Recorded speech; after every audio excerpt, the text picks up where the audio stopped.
गुरु के भैया भाभी गुरु और रूहानी को एक कमरे में बंद कर देते हैं क्योंकि वह लड़ाई कर रहे होते हैं। उन दोनों की सुलह करवाने के लिए उन दोनों को कैद किया जाता है, लेकिन दोनों ही झगड़ा करने झगड़े में उनको पता चलता है कि रूहानी के जो सिर पर फूल लगा है उसमें एक बॉम्ब लगा हुआ है। इतने में रूहानी को भी पता चलता है कि जो गुरु की पॉकेट में भी एक बॉम्ब लगा हुआ है पेन में। गुरु कहता है कि हम दोनों को कौन है जो मारना चाहता है। रूहानी और गुरु दोनों ही कहते हैं कि अब तो हम मरने वाले हैं। दोनों ही एक दूसरे से प्यार से बातें करने लगते हैं और गुरु और रूहानी फिर से एक हो जाते हैं। इतने में बम भी फूट जाता है, दोनों की ही जान बच जाती है। इतने में सभी घरवाले रूम के बाहर आ जाते हैं और कमरा खोल देते हैं। खोलने के बाद पता चलता है कि गुरु और रूहानी दोनों ही ठीक हैं। बाहर आके दोनों ही फिर से झगड़ा करने लगते हैं। रूहानी कहने लगती है कि यह तुमने ही बम लगाया होगा। गुरु कहता है कि मैंने कुछ नहीं, अंदर तो तुम मेरी सारी बातें मान रही थी। रूहानी को कहता है गुरु, अब तुम्हें क्या हो गया है रूहानी। रूहानी कहती है कि मैं कुछ समय के लिए बह गई थी। गुरु कहता है कि तुम्हें क्या हो जाता है रूहानी। रूहानी वहाँ से चुपचाप चली जाती है और गुरु भी वहाँ से चला जाता है, लेकिन गुरु को पता चलता है कि रूहानी यह जानबूझकर कर रही है।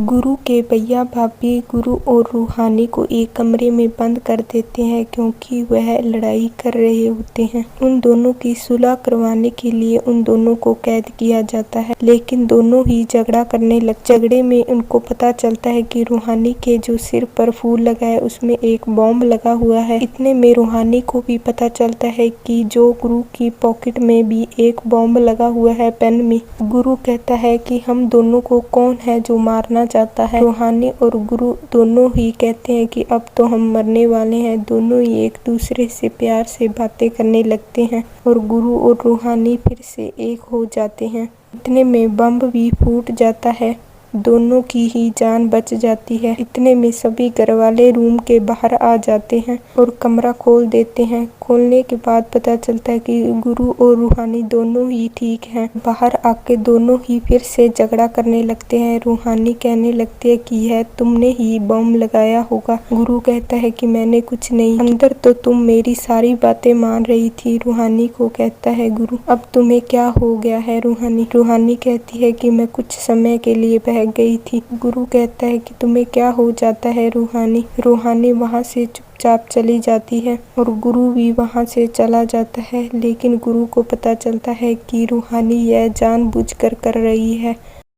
गुरु के भैया भाभी गुरु और रूहानी को एक कमरे में बंद कर देते हैं क्योंकि वह लड़ाई कर रहे होते हैं। उन दोनों की सुलह करवाने के लिए उन दोनों को कैद किया जाता है, लेकिन दोनों ही झगड़ा करने झगड़े में उनको पता चलता है कि रूहानी के जो सिर पर फूल लगा है उसमें एक बॉम्ब लगा हुआ है। इतने में रूहानी को भी पता चलता है कि जो गुरु की पॉकेट में भी एक बॉम्ब लगा हुआ है पेन में। गुरु कहता है कि हम दोनों को कौन है जो मारना चाहता है। रूहानी और गुरु दोनों ही कहते हैं कि अब तो हम मरने वाले हैं। दोनों ही एक दूसरे से प्यार से बातें करने लगते हैं और गुरु और रूहानी फिर से एक हो जाते हैं। इतने में बम भी फूट जाता है, दोनों की ही जान बच जाती है। इतने में सभी घरवाले रूम के बाहर आ जाते हैं और कमरा खोल देते हैं। खोलने के बाद पता चलता है कि गुरु और रूहानी दोनों ही ठीक हैं। बाहर आके दोनों ही फिर से झगड़ा करने लगते हैं। रूहानी कहने लगती है कि यह तुमने ही बम लगाया होगा। गुरु कहता है कि मैंने कुछ नहीं, अंदर तो तुम मेरी सारी बातें मान रही थी। रूहानी को कहता है गुरु, अब तुम्हें क्या हो गया है रूहानी। रूहानी कहती है कि मैं कुछ समय के लिए बह गई थी। गुरु कहता है कि तुम्हें क्या हो जाता है रूहानी। रूहानी वहाँ से चुपचाप चली जाती है और गुरु भी वहाँ से चला जाता है, लेकिन गुरु को पता चलता है कि रूहानी यह जानबूझकर कर रही है।